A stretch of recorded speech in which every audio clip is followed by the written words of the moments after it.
The great chamber stretched upward like the inside of a cathedral, but no human cathedral had ever been this large.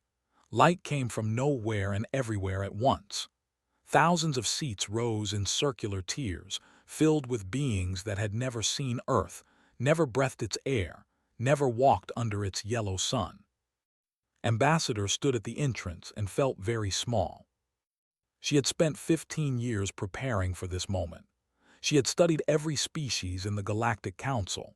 She had memorized their customs, their histories, their languages. She had read the Council's charter so many times that she could recite it in her sleep, but nothing had prepared her for actually being here. A tall figure approached. It moved like flowing water, its body shifting between solid and liquid states. This was one of the three ruling species of the galaxy. "You are the human representative," it said. The voice came from somewhere inside its chest, deep and musical.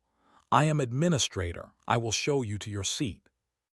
Bowed slightly. "Thank you, Administrator. I am honored to be here." Made a sound that might have been laughter. "Honored, yes, come." He led her through the chamber past rows of strange beings. Some had scales, some had feathers. Some had no bodies at all, just clouds of light that pulsed with thought. They all watched her pass, some with curiosity, some with contempt, most with complete indifference. They walked for a long time, past the middle tiers, past the lower sections, past seats that looked old and worn from centuries of use. Finally, stopped at the very back of the chamber in the highest and most distant row. "Here," he said. Looked at the seat. It was small, clearly designed for a species much shorter than humans. From this position, the central speaking platform was barely visible. "This is the observer section," explained. "For provisional members, you may watch, you may not speak unless directly addressed, you may not vote, you may not submit proposals. These are the rules." "I understand," said calmly. "Do you?" Liquid body rippled. "Your species has been spacefaring for less than 200 years. They have ruled this council for 12,000. The end they have sat beside us for nearly as long. You are children, less than children. You are infants taking your first steps. Be grateful you are allowed to watch." He left without another word. Sat in her small seat. She pulled out a tablet and began to read. Far below, the session began.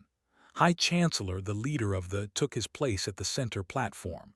His body was larger than, more solid, with veins of gold running through his translucent form. When he spoke, the entire chamber fell silent.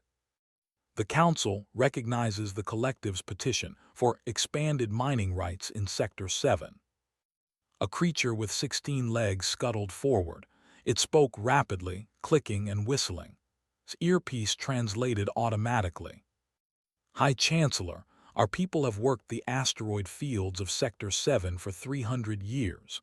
We ask only for access to the outer belt, which lies unused." Nodded slowly. "The Triumvirate has reviewed your petition. It is. But High Chancellor, the outer belt falls within territorial projections. Your petition is next matter." The creature stood frozen for a moment. 300 years of loyal service to the Council, and its request was dismissed in seconds. It retreated to its seat, saying nothing. Watched this exchange carefully.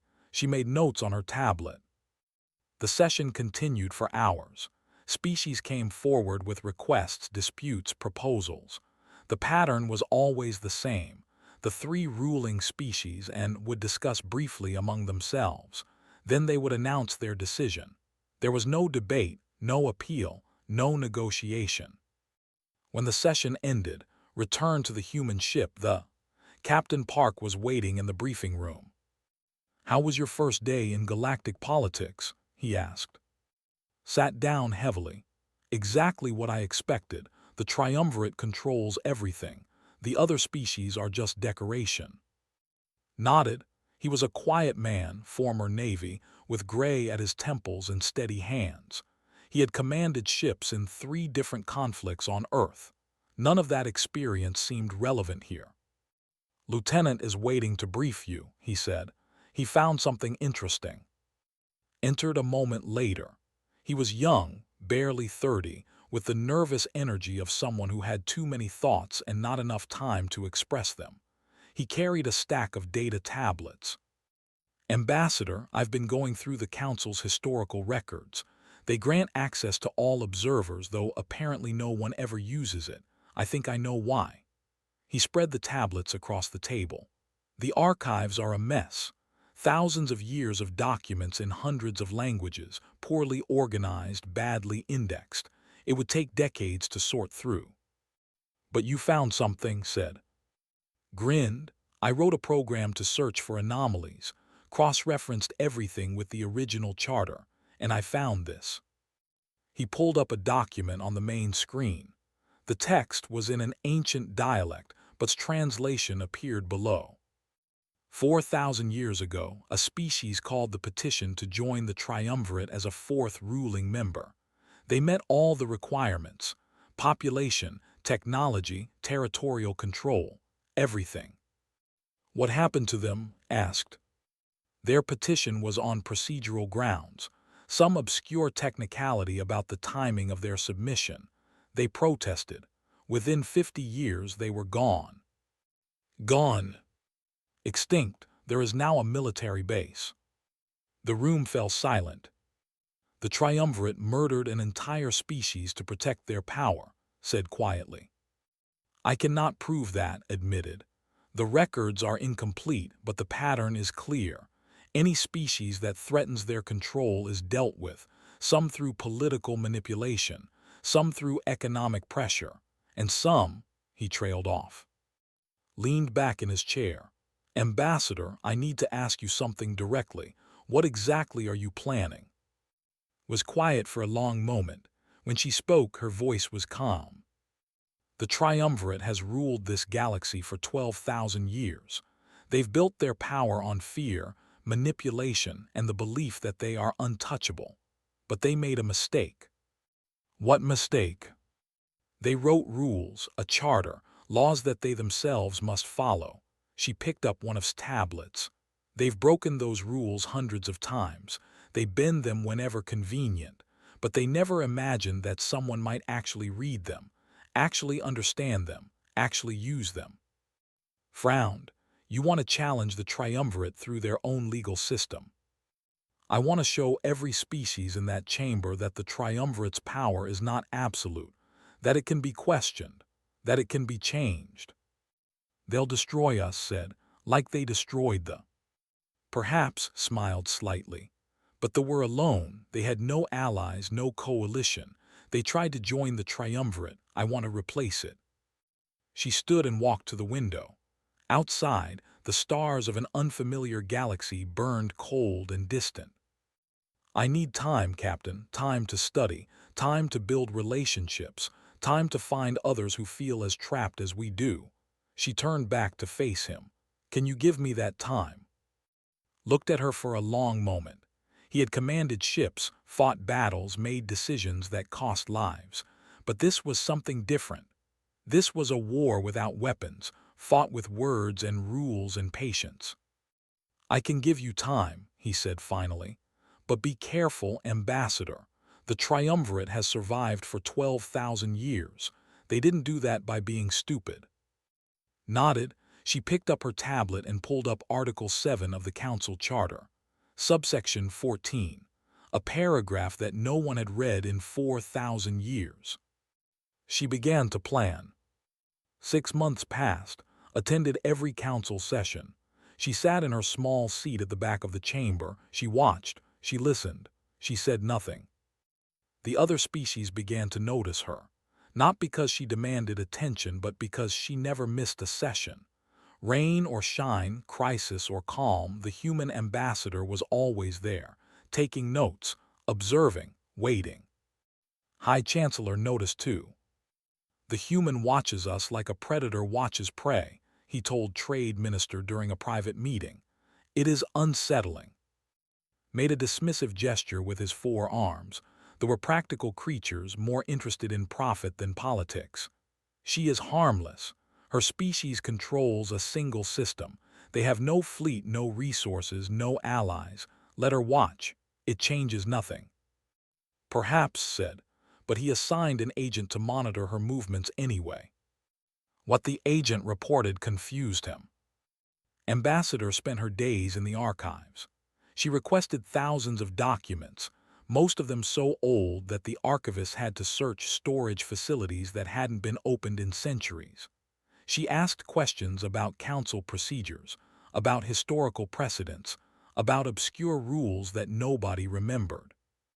She also talked to people, not important people. She talked to minor officials from small species. She shared meals with delegates from worlds that had no influence. She learned their languages, asked about their families, remembered the names of their children. She is making friends, the agent reported. Friends was puzzled. Why would she waste time with such insignificant species? He did not understand. He had ruled for so long that he had forgotten what it felt like to be powerless. He had forgotten that the powerless talk to each other, that they share their frustrations, their hopes, their dreams of something better. Understood this perfectly. One evening, she sat in a small restaurant near the diplomatic quarter. Across from her was a delegate from the Confederacy, a species of insect-like beings who had been council members for 800 years. We submitted a proposal for educational funding, the delegate said. His name was unpronounceable in human speech, so called him by his title elder. The triumvirate rejected it without explanation. They always reject it, every year for 200 years. Why do you keep submitting it? Asked. Because it is our right. The charter says any member species may submit proposals. It does not say the proposals must be approved. Elder made a clicking sound that might have been bitter laughter. We submit to remind ourselves that we exist, that we still have a voice, even if no one listens. Nodded slowly. What if someone did listen? Elder's compound eyes focused on her with sudden intensity. What do you mean? I have been reading the charter, said carefully. There are procedures that have not been used in thousands of years, ways for member species to challenge decisions, to demand reviews, to force votes. Those procedures are meaningless. The triumvirate has 3 permanent seats and absolute veto power. They cannot be outvoted. On most matters, yes, but not on all matters, leaned forward.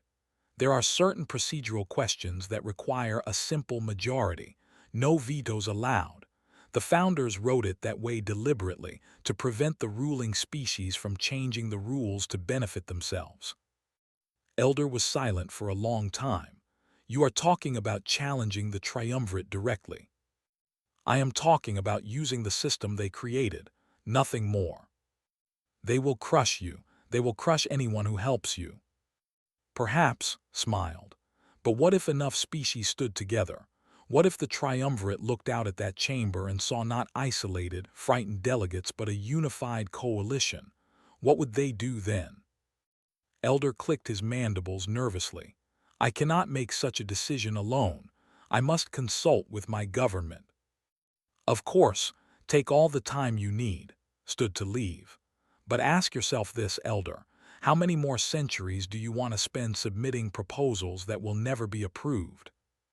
She left him sitting alone with his thoughts. Meanwhile, something unexpected was happening. Was the ship's chief engineer. She was brilliant with machines but terrible with people. She preferred the company of engines and circuits to conversations and social gatherings. When a delegation of merchants visited for a routine inspection, she had tried to hide in the engine room. It didn't work. This is your propulsion system, one of the asked, staring at the ship's drive core. It is remarkably compact. Human engineering, muttered, not looking up from her work. We had to fit a lot into a small ship. Our own vessels use drives 3 times this size for comparable output. How do you achieve such efficiency? Launched into a detailed technical explanation. She forgot to be nervous. She forgot that she was talking to aliens. She just talked about engines, which was the only thing she truly loved. An hour later, the delegation was still there, asking questions and taking notes. "Fascinating," the lead merchant said. "Our flagship has been experiencing power fluctuations for months. Our engineers estimate 6 months for repairs. Could you examine it?" Blinked, "I suppose. Can I see the diagnostic data?" They sent her the data. She studied it for 3 hours. Then she put on a spacesuit, walked over to the flagship, crawled into their engine compartment, and fixed the problem in 1 afternoon. They were stunned. Word spread quickly through the diplomatic community. The humans had an engineer who could fix anything. Species that had ignored began finding reasons to visit. A delegation from the came to inspect the ship's life support systems.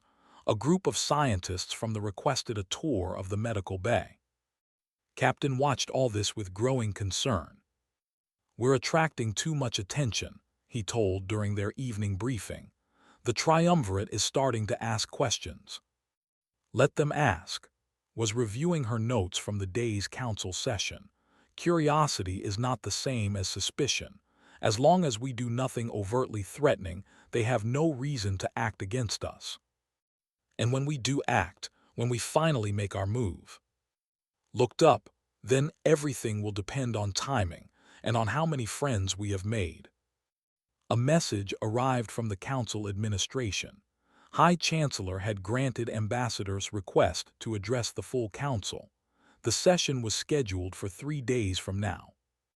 Read the message twice. He agreed. Why would he agree? "Because he thinks I'm harmless," said.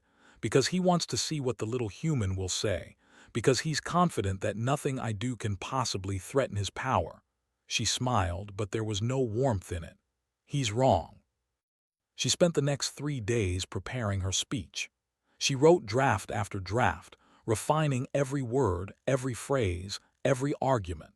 Lieutenant helped her translate key passages into the major galactic languages, made sure the ship's communication systems were ready to broadcast the speech to every human outpost in the galaxy. On the morning of the session, stood in front of the mirror in her quarters. She was wearing her formal diplomatic uniform, dark blue with silver trim. She looked calm, composed, ready. Inside, her heart was racing.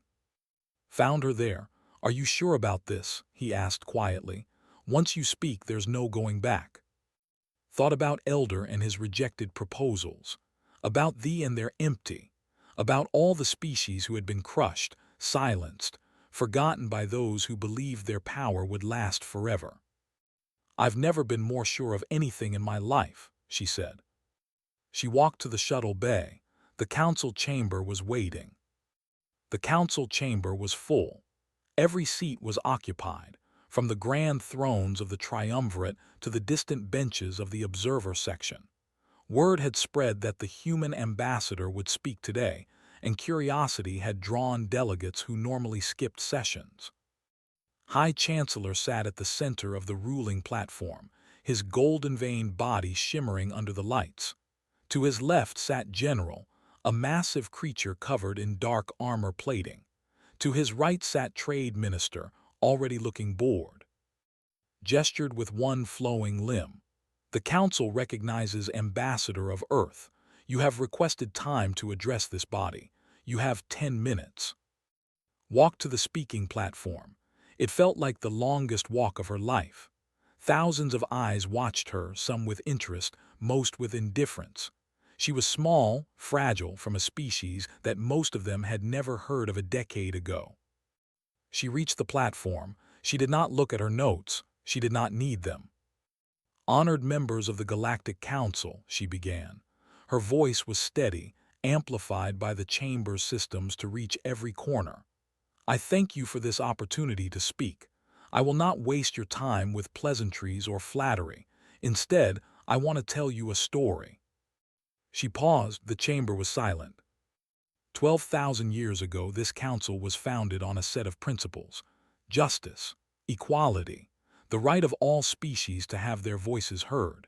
These principles were written into a charter, a document that every member species swore to uphold. I have read that charter.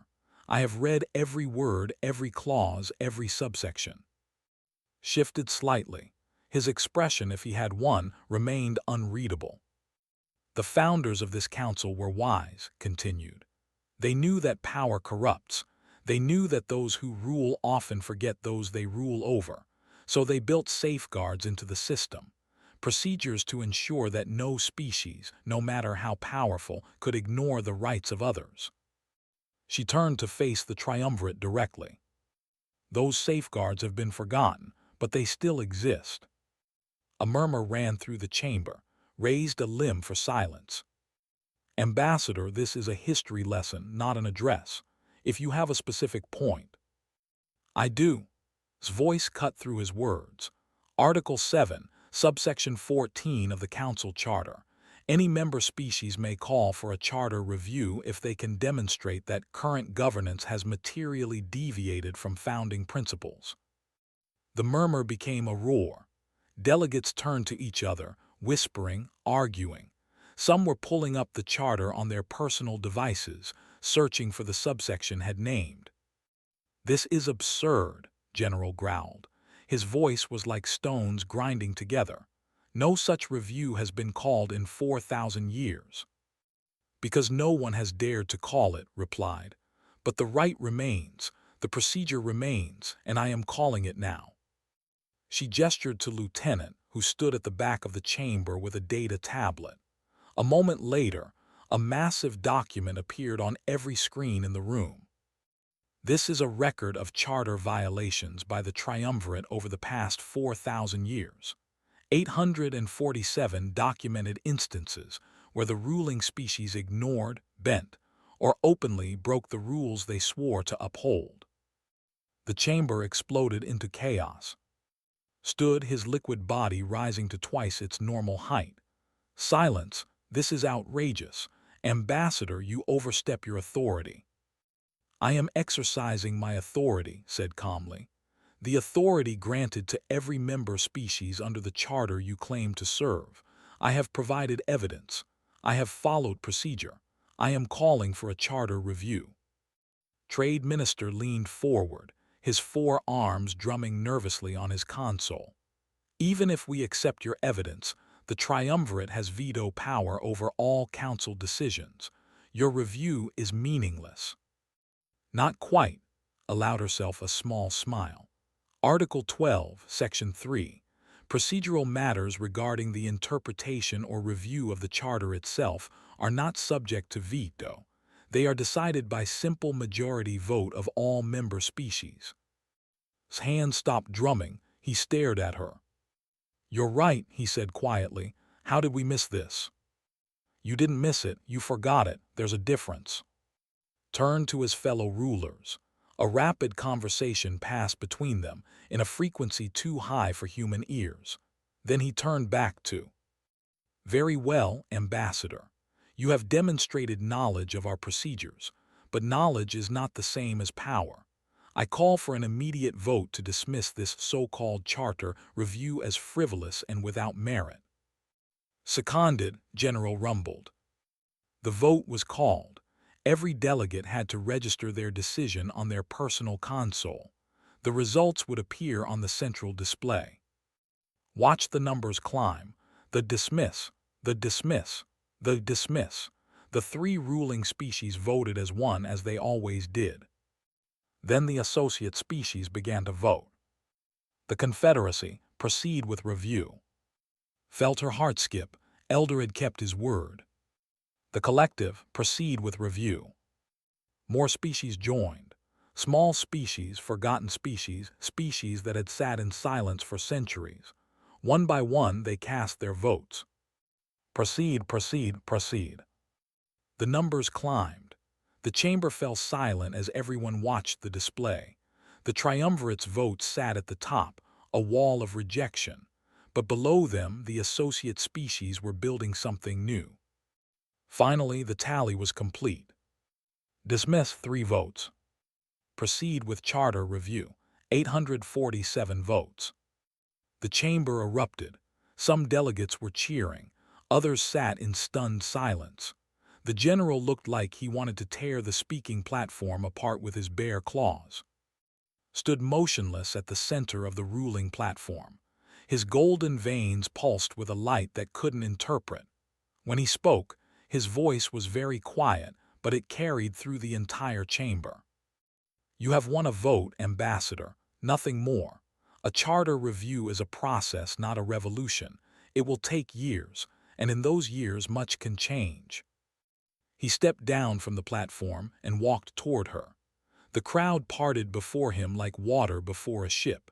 He stopped close enough that could see the currents moving inside his liquid body.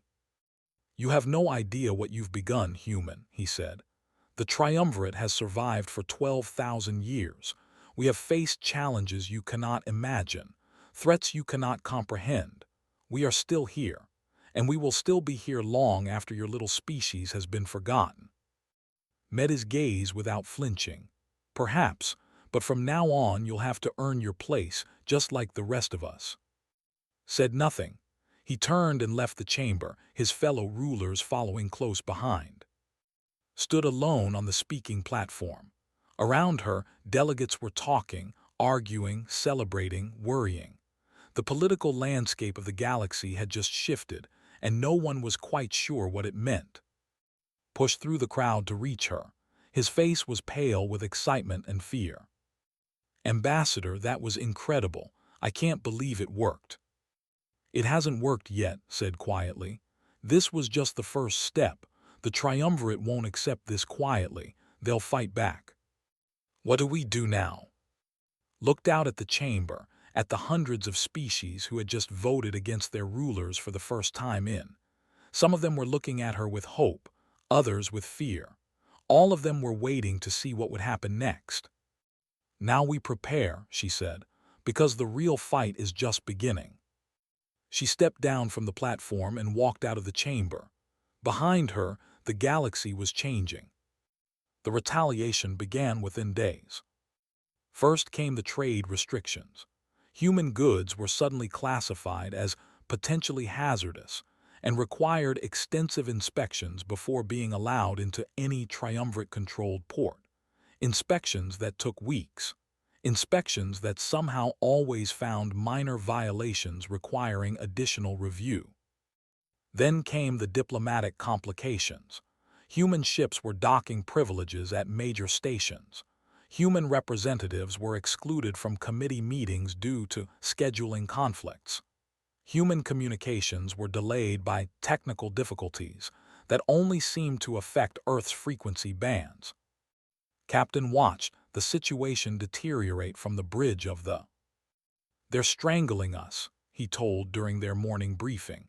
Slowly, carefully, within the bounds of what they can justify, but they're strangling us all the same. I expected this, said. She looked tired. She had barely slept since the council vote. They can't attack us directly without proving everything I said about them, so they're using the system to punish us instead. Some of our allies are getting nervous.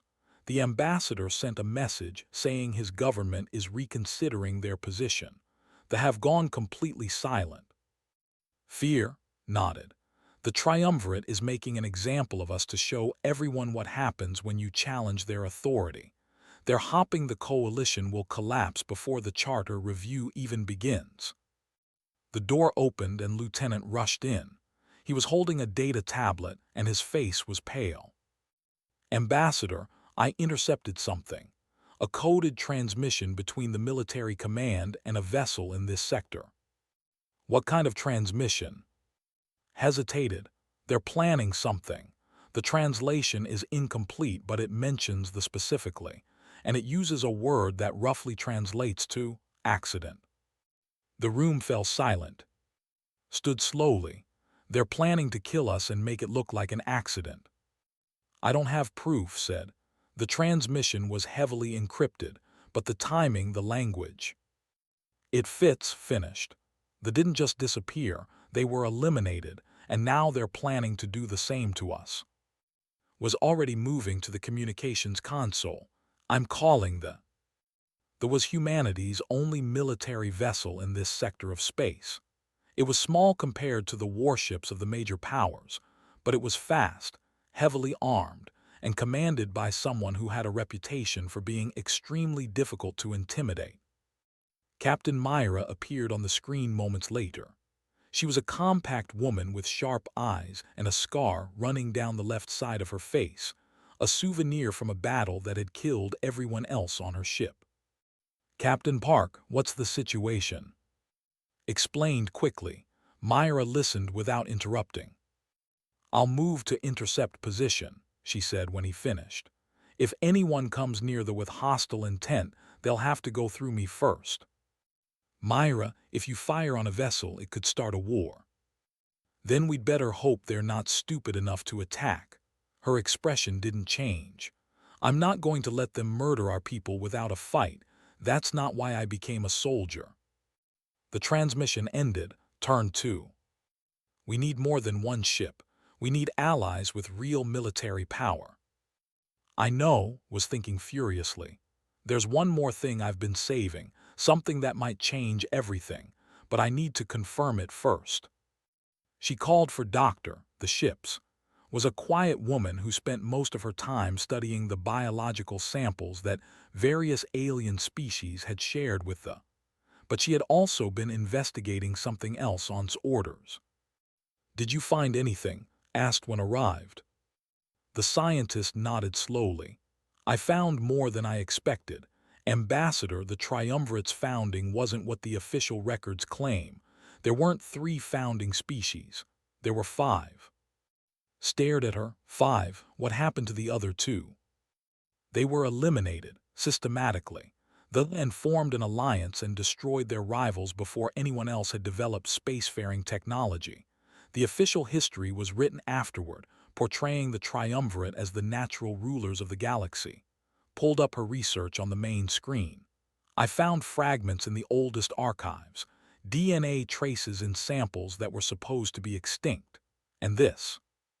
She displayed an image, a recording, ancient and corrupted, showing a battle in space. Ships burned, worlds were bombarded, and at the center of it all, the 3 triumvirate species coordinated their attacks with ruthless efficiency. "This recording is 12,000 years old," said. "It's the only surviving evidence of what really happened. Someone hid it in the archives, probably hoping that someday someone would find it."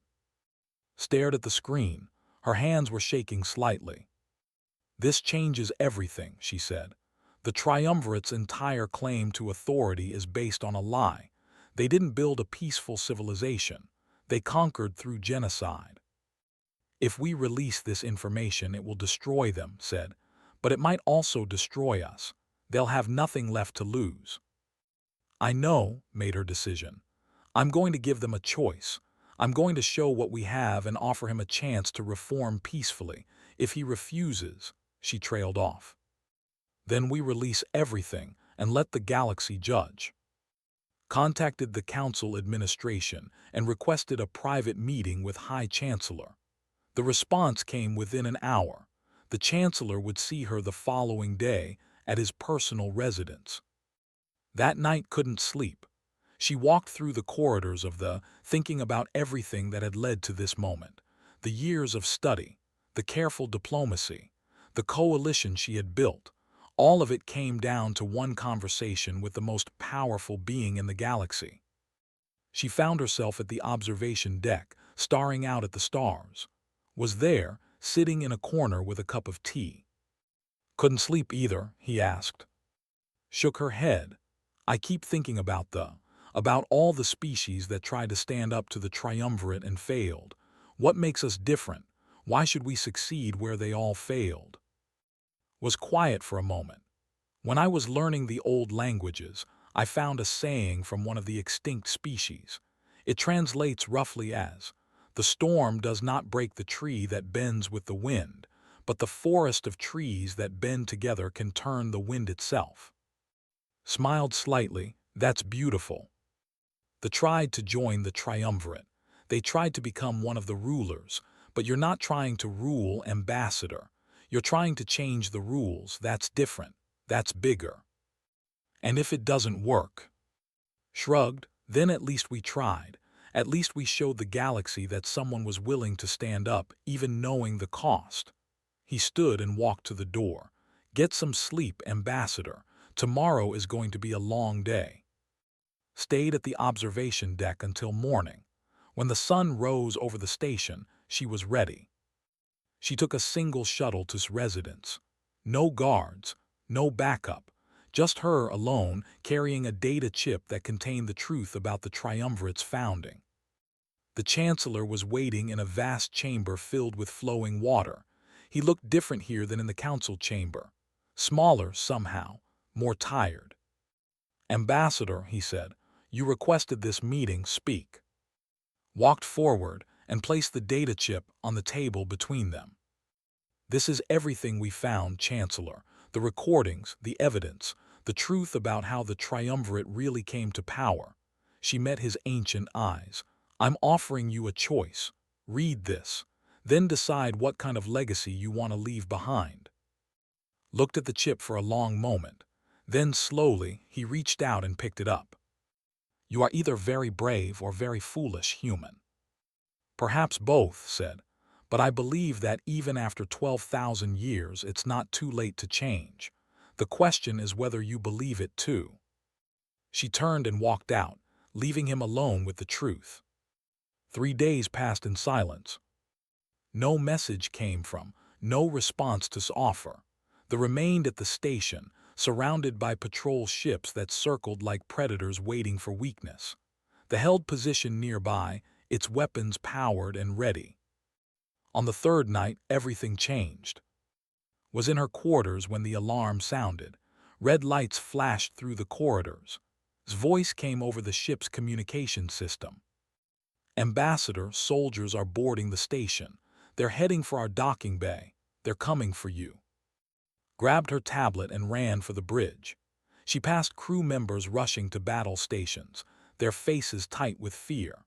When she reached the bridge, the main screen showed a dozen troops in full combat armor marching through the station corridor. They're claiming you're wanted for questioning regarding threats to council security, reported. They have an arrest warrant. From whom? General, he's acting without triumvirate authorization. Captain Myra's face appeared on the secondary screen. Ambassador, my weapons are locked on their boarding craft. Say the word and I end this. Wait, his mind was racing. If you fire, they'll claim we started the fight. We need to. She was interrupted by another alarm. Something was happening outside the station. Something big. New contacts appearing on sensors, the tactical officer reported. Multiple ships, dozens of them, there. Ambassador, they're broadcasting coalition frequencies.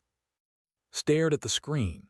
Ship after ship was dropping out of faster-than-light travel, taking up positions around the station. She recognized the designs, warships, heavy cruisers, vessels from a dozen species that had voted with humanity in the council chamber. They came, she whispered. The coalition fleet spread out in a defensive formation, placing themselves between the patrol ships and the human vessels. A transmission came through on all frequencies. This is the combined fleet of the Charter Coalition, a familiar clicking voice announced. Elder, the delegate who had been the first to vote with humanity, was speaking for all of them. We are here in support of our ally, the human delegation, and in defense of the Charter review process. Any attack on their vessels will be considered an attack on all of us. The patrol ships stopped circling. Their commanders were suddenly facing not one small human vessel, but an entire fleet. On the station, the boarding troops halted in confusion. General had planned for a quick operation, a simple arrest of a vulnerable ambassador. He had not planned for this. Then another ship arrived, the largest yet. It bore the golden markings of the High Council. New transmission coming in, reported. It's from Ambassador, it's from High Chancellor himself. The screen flickered and appeared. He looked older than remembered, his liquid body moving slowly, like water weighted down by time. General, he said, his voice was heavy. Stand down your forces, recall your troops. This operation is terminated. Response came through on the same channel. High Chancellor, this human threatens everything we have built. She must be stopped before. I said stand down. His voice hardened. I have reviewed the evidence Ambassador provided. I have seen what she knows, what the galaxy will soon know if we continue down this path. He paused. Our power was built on lies, General, lies 12,000 years old, and lies eventually come to light. The ships hung motionless in space. On the station, the boarding troops looked at each other uncertainly. Return to your vessels, ordered. We will resolve this matter through proper channels, through the Council, through the charter review that we should have conducted long ago. Slowly, reluctantly, they obeyed. Their troops, their ships pulled back. The crisis was over. But the transformation was just beginning. The charter review took 3 months. Every day, delegates gathered in the council chamber to debate, argue, and vote on amendments to the founding document. Was there for every session, guiding, suggesting, mediating between factions that had never spoken to each other before. The final document was a compromise. The triumvirate would not be abolished entirely, but their power would be limited. Permanent council seats would be reduced to 1 per founding species, and 3 rotating seats would be added for associate members. The absolute veto was eliminated, replaced by a system of qualified majorities that gave smaller species real influence for the first time.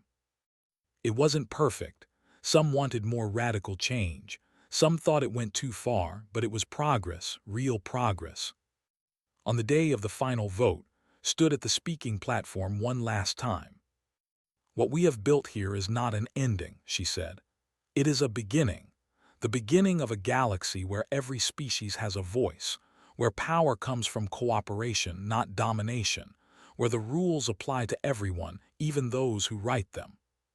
She looked out at the chamber, at the thousands of delegates who had spent months working together, many of them meeting as equals for the first time in their species' history. Humanity did not come to this galaxy to conquer or to rule. We came to join, to learn, to be part of something greater than ourselves. Today, we take that step together. The vote was called. The amendments passed by an overwhelming margin. The new era had begun. That evening, there was a celebration on the crew. Members from a dozen species filled the ship's common areas, sharing food and stories and hope for the future. Found herself surrounded by engineers who wanted to learn her techniques. Was deep in conversation with linguists eager to study Earth's languages. Slipped away from the crowd and made her way to the observation deck. The stars burned silently outside, the same stars that had watched over empires rise and fall for billions of years. She heard footsteps behind her. Captain joined her at the window. "You did it," he said quietly. "You actually did it." "We did it, all of us." "They'll hate us for generations," said. "The certainly will, maybe the two. We've changed the balance of power in a galaxy that's been stable for 12,000 years. There will be consequences." "Some will hate us," agreed. "But their children will grow up in a galaxy where their voices matter, where they can dream of something other than obedience. That's worth being hated for." They stood in silence for a while, watching the stars. His voice crackled over the communication system. "Ambassador, incoming message from the Chancellor is requesting a cultural exchange program. He wants to send students to Earth." Turned away from the window. A slight smile crossed her face. "Tell him we'd be honored." She walked back toward the celebration, toward the future that humanity was helping to build. Behind her, the stars continued their ancient dance, indifferent to the small creatures below who had just proven that the universe could change. And somewhere in the archives of the Galactic Council, a historian was already beginning to write the story of how everything changed. How a young species from a single world had challenged an empire and shown the galaxy that power, no matter how old or how vast, was never truly permanent. The story was just beginning. But for now, there was time to celebrate. Found Elder in the crowd and raised a glass. The old diplomat clicked his mandibles in what she had learned was a smile. "To the future," she said. "To the future," Elder agreed, "whatever it may bring." Outside, the galaxy turned slowly on, full of stars and possibilities and stories yet to be told. And humanity, the species that had arrived as strangers and stayed as friends, was finally home.